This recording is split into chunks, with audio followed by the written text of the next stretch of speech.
Ny 9 janoary, James Cameron.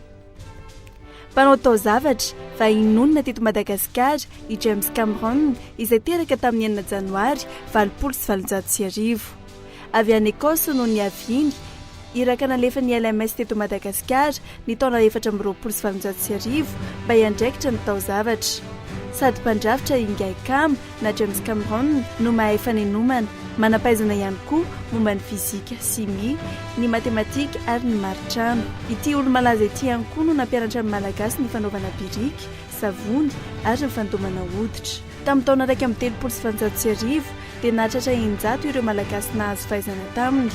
Maro ireo asa nisahan'ny James Cameron teto Madagascar, isan'ireny ny fanotana printy tamin'ny taona 1770.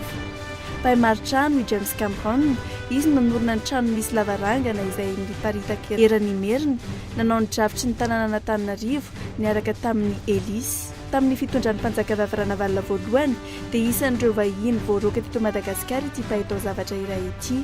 Rehefa tavaverina teto indray ny taona 1970 dia nanorina ireo fiangonana trano vato toy ny Ambatonakanga, Faravohitra.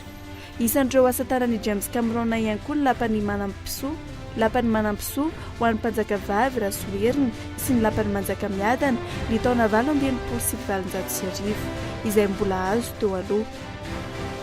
Teo amin'ny faha 570 taona no nodimandry ingay kam ny volana oktobra 570 tao aoridy lavitra nataony tany faritry Betsileo. 9 janoary 2024 ny voan'ny antotanisa mikasika ny fahapotehan'ny ala eto Madagasikara ny faritra andrefany Menabe Sofia no tena nahitana izany fandorana ala izany.